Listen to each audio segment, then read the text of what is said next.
messieurs, je suis Madame Roy-Gagnon-Boudou.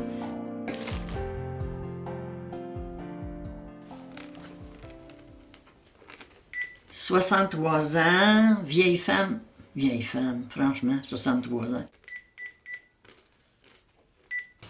Je suis tombée sur votre mail par le biais d'Internet. Oui, allô? Allô? Oui, grand-maman? Allô? C'est-tu qui parle? Marc? C'est ça, c'est Marc. Ça va, grand-maman? Oui, ça va. Écoute, là, je suis dans le sud, là. Tu es dans le sud? Ben, pourtant, ton père est venu hier soir, puis il m'a pas parlé de ça. Ouais, mais c'est arrivé à la dernière minute, tu sais, le genre d'opportunité que tu peux pas rater, là. Oui, mais t'es où, là? Écoute, là, grand-maman, là, j'ai pas vraiment le temps, là, et j'ai besoin d'aide. Oh, es-tu malade? Non, là, c'est pas grave, là, mais il faut que tu m'aides, là. S'il te plaît. Ben, oui, dis-moi, qu'est-ce qui se passe? Ouais, j'ai eu un accident d'auto ici, puis j'ai pas d'assurance. Je suis pas blessé sérieusement, là, mais j'ai juste un bras cassé. Oh non! C'est pas grave, là, inquiète-toi pas, là, tout va bien. Mais tu sais, vu que j'ai pas d'assurance, là, il faut que je paye pour pouvoir avoir un plan. Oui, mais pourquoi tu ne demandes pas à ton père? Ben justement, c'est pour ça que je t'appelle. Il faudrait pas que t'en parles à mon père, hein, parce qu'il serait vraiment fâché. Moi, je serais plutôt inquiet. Tu sais, grand-maman, là, il m'a fait tout un speech avant de partir quand il a su que j'avais pas d'assurance, hein. Fait qu'il a essayé de me faire comprendre pis tout, là, pis qu'il serait vraiment fâché, mais j'ai pas pris d'assurance. Tu comprends? Oui, je comprends. Pis tu sais, dis-le pas, là, mais j'ai honte. Puis je serais pas capable d'y demander de l'aide en sachant qu'il m'avait prévenu. Non, OK, mais c'est parce que tu sais que j'aime pas ça qu'on t'ait des menteries. Ouais, je sais, là, mais... Je te promets que je vais y dire quand je vais revenir, OK?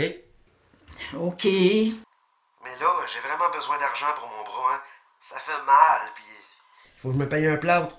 Tu penses-tu que tu peux m'aider? Oui, mais es-tu sûr que t'es correct, là, à part de ça, là? Ouais, je te promets. Mais c'est juste mon bras qui est cassé, là.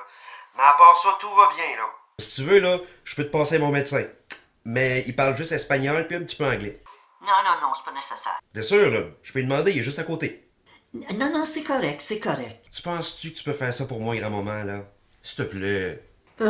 Oui, OK, là, mais t'as besoin de combien? T'es 2000 pour le plâtre. 2000? Ben c'est ça, hein? Quand t'as pas la carte soleil, ça coûte cher à tomber malade quand t'es pas au Québec. Ouais, c'est sûr, ça, là. Je vais te rembourser d'ici 6 mois.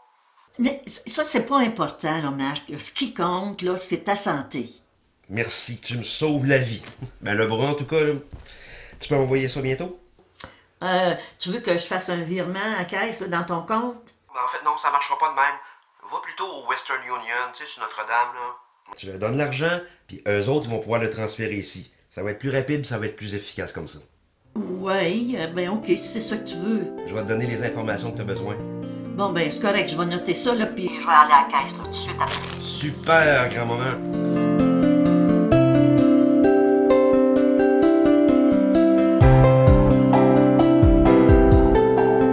La fraude financière est le type de fraude le plus fréquent chez nos aînés. Et les fraudeurs ont trouvé une des cordes sensibles de nos aînés, le lien avec les petits-enfants. C'est un lien qui est unique et ça vient nous chercher dans une zone qui est différente de celle de parents parce qu'on n'a pas la responsabilité d'éduquer l'enfant. Donc, on a le plaisir qu'il soit bien et d'avoir et de conserver une relation de confiance.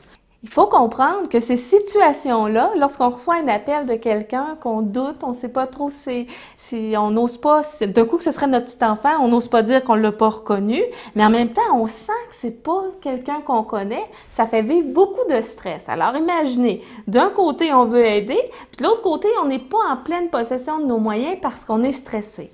Alors la ligne de conduite, c'est bien évidemment la vigilance. Tout ce qu'on peut faire pour remonter dans le rationnel et sortir de notre émotion, de notre désir d'aider.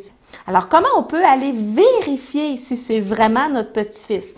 Vous pouvez, par exemple, vous permettre de poser une question qui va vous permettre d'aller vérifier si c'est vraiment votre petit-fils. Que ce soit, par exemple, « Oh, tu m'avais pas dit que tu allais en voyage. » On le voit, elle l'a fait. Et là, voyez-vous, il a réajusté en disant « Ouais, je suis partie en cachette, je ne l'ai pas dit à personne. » Et là, il va chercher la complicité, la connivence avec sa grand-mère en disant « Dis-le pas à mes parents. » Et là, bon, voyez-vous, pour protéger le lien elle joue le jeu, si vous voulez. Alors, ce que la Sûreté du Québec nous propose, c'est d'aller lui demander « Peux-tu me rappeler? » Et pendant ces minutes-là, permettez-vous d'appeler votre réel petit-fils ou encore d'appeler le parent de cet enfant-là, de cet adolescent-là ou de ce jeune adulte-là et aller valider. Est-ce que c'est vrai que Marc est dans le sud? Est-ce que c'est vrai qu'il est parti? On peut aussi aller demander une information très précise au niveau de l'intimité. Quel était ton surnom? Qu'est-ce que je t'ai donné à ta fête? Quand est-ce qu'on s'est vu la dernière fois? Et vous allez voir, le fraudeur risque de pédaler, vous allez pouvoir le déjouer de cette façon-là.